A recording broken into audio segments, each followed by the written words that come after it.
Hi, guys, and welcome to an episode of Drunk Knitting. We are here with Kyle Cassidy, my favorite photographer. Don't tell the other photographers I said that. But we've worked together on Geek Knits before, as you know, and we're working on a brand new project together that has unfortunately been a little bit delayed due to our favorite virus right now, COVID.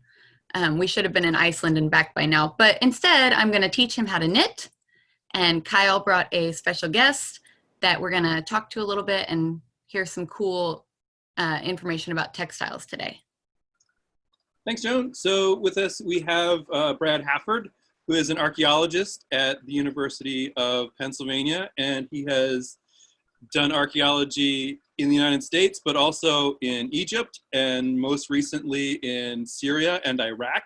And he knows a little bit about the history of textiles, and I thought that would be a good place for us to jump off, but as far back as we can go, knowing about the yarn business. So, Dr. Hafford, can you take it away? Tell us a little bit about what you do and where you do it.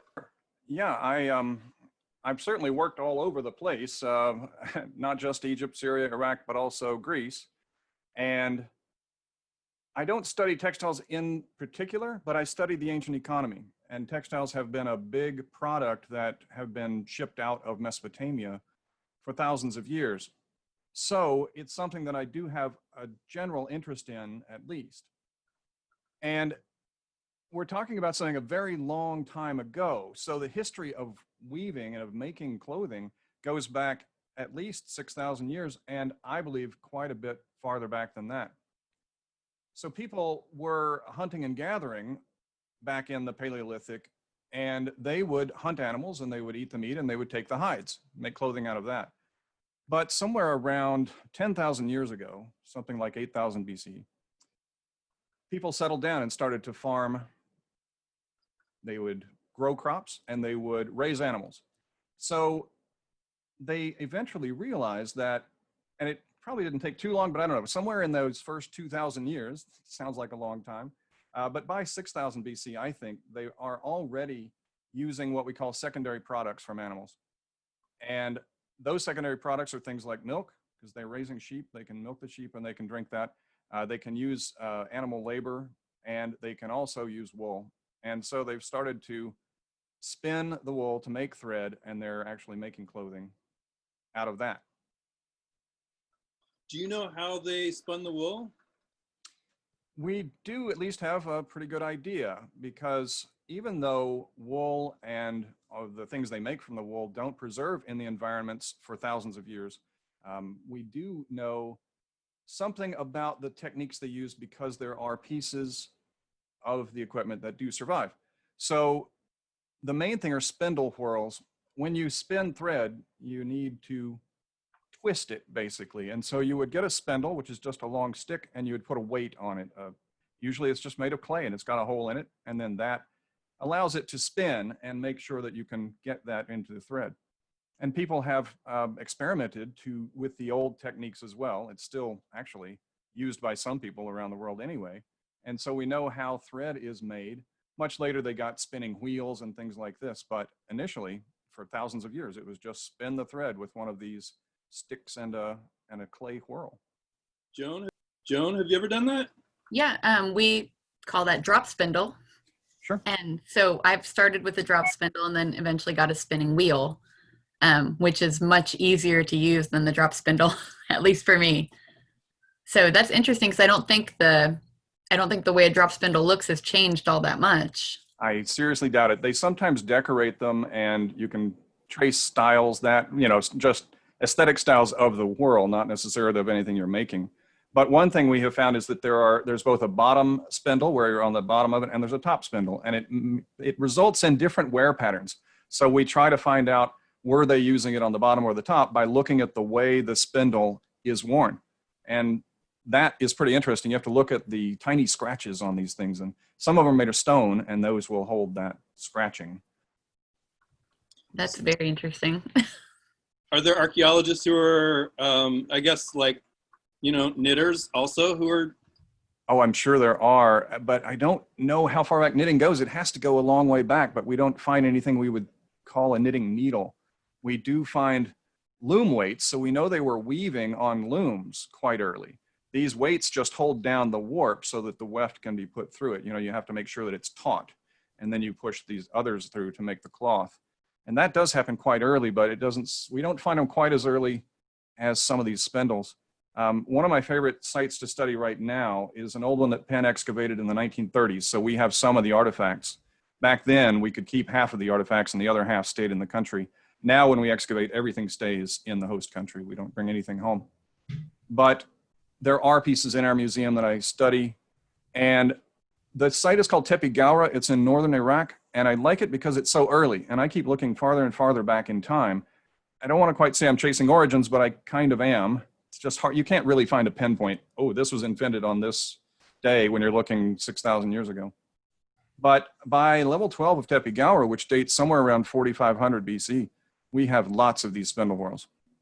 So we know they've already begun doing this in, I don't quite want to say mass producing, but by 2100 BC, we have a lot of cuneiform records. So writing is invented somewhere between 3,500 and 3,000 BC. And then we can start to track more things because they wrote down a lot of economic information. And by 2100, we're in what we call the Ur-3 dynasty. And we have cuneiform records that tell us that as many as 10,000 women were working in the weaving industry in the area around Ur alone, and another 15,000 or so around Girsu. So this was a major industry because it was one of the only things that the Mesopotamians could trade. They would make this cloth and they would send it out. They didn't have building stone or wood or anything else. They had mud, basically, and relatively fertile land and a lot of sheep. So they built their houses out of mud brick. They wove a lot of cloth and they sent that out and brought in other things. So it was primarily women's work? It appears to be. We get ration lists for who was working for the weaving industry, and they're almost always women, but there are children listed as well. So apparently women would take their children there and the children would help out while they were working in the weaving industry. That's really neat. So from what little research I've ever done into knitting, like origins and things like that, the most I've ever seen was people said maybe ancient Egypt knitted. They probably did. I don't study their history quite as much. I've worked there, but in funerary remains mainly. So I'm sure that they were doing very similar things, and we often debate who was earlier, Mesopotamia or Egypt. I don't know that that's all that fruitful. It's just people saying we were first. But like I say, it's so hard to say. Here is the origin. You know, we have to give it a fairly big range. So I'm not about to say Egypt didn't do it. They did, I'm sure. And sometimes they illustrate that more. They've got a lot more paintings on their tombs of how they did things.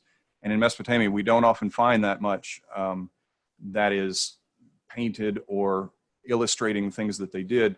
But we do have a lot of textual material after around 3000 BC. And you said you study primarily the economy, and that's how you research textiles. So when do you think people started spending too much money on yarn and developing a yarn stash that you can't ever possibly use within your lifetime? Well, I suspect that they used almost everything that they could. And if they made too much, they would just send it out to try to get more back. It's really hard to track that, but it is the kind of thing I want to know. Did they have stockpiles? Were there periods where things were more expensive? So essentially, I tell people I study money before money was invented, or what people think. You know, they often cite much later date for money, but in fact, it was around. And currency can be almost anything. So your traded product, your main textile, may have been a form of currency. It was a thing they were trading for other things. And I find that very interesting. Much later, we do hear of certain specialty textiles that come from Babylon and that go all the way up into Turkey because those people don't have maybe that color or design or something else, and they really liked it. So they would trade a lot for it. What's the most expensive yarn you've ever tried to track down, Joan? It was from Stitch and Bitch Nation, I think. I wanted to knit this one sweater, and I forget what the skeins of yarn were, but I was a newer knitter, so I remember looking it up and it was something like $20 a skein, which isn't that much, but to me at the time, who was, Mhm. heavily into my red heart acrylics, I was like, oh my gosh. But some of the silk ones get pretty high up there. Right. I was wondering if maybe that's because of the kind of material. Maybe something comes from a special kind of goat, what is it, mohair or cashmere or something like this. Yeah. It's another thing that we try to track is what kinds of animals were they raising. And one of the ways we know about the secondary product revolution before writing ever began was faunal analysis and see what kind of animals are being raised. Are they wild? Are they domestic?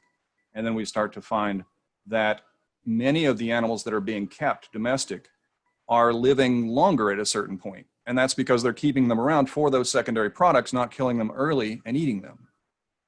We also look at residue analysis, and we find milk products in the bottoms of old ceramic bowls, and we can see that they're using milk. So it's one of the ways that Pat McGovern tried to reconstruct an ancient beer, was look at the residue in the bottom of a jar, basically. And since this is Drunk Knits, we could talk about beer as well, right? I think that's a perfect segue, Dr. Hafford, and I'm going to start drinking some Icelandic vodka here. But could you tell us about Pat McGowan and what you know about his work? And Sure, it's definitely not my specialty, but yeah, it's Pat McGovern, and he was working with Dogfish Head Brewery to create this particular beer. It's called Midas Touch, and they used a recipe that they, it's not a direct recipe. They look at the residue and they figure out the sorts of things that were in that residue, and then they turn it into a more modern beer. They had to change a little bit, but it's got a lot of herbs and honey. So they say it's almost between mead and beer, And the jars that they were analyzing come from a tomb at Gordian, which is a site that we still are excavating at Penn. We have some people out there now, even with the COVID thing. They're only a couple, but they're investigating things out there. And they found a big tomb, and when they got inside, it was still largely preserved. And they think this was the tomb of, well, apparently there was an actual Midas. It was either him or his father, Gordius. And they had left all these offerings. And so they checked all of that residue, and you can chemically analyze the residue and then try to recreate it. And everyone says and I like it too. I mean, it's not like I've never tried it. It's different, but I wonder how accurate, because we do have to make it preserve and things like that. And I suspect that really ancient beer, I probably wouldn't like, because it goes way back, probably as far as we're talking about secondary products revolution. And the Mesopotamians had a goddess of beer. Her name was Ninkasi. And I always find that fascinating. There were temples to her, and there were breweries, 5,000 years ago. Wow. So probably as long as they've been doing textiles, they've been doing it drunk. Well, right. Maybe they needed to get drunk to weave. I don't know. all right. Well, thanks for hanging out with us, Brad, and telling us about your exciting research. And well, cheers. Cheers.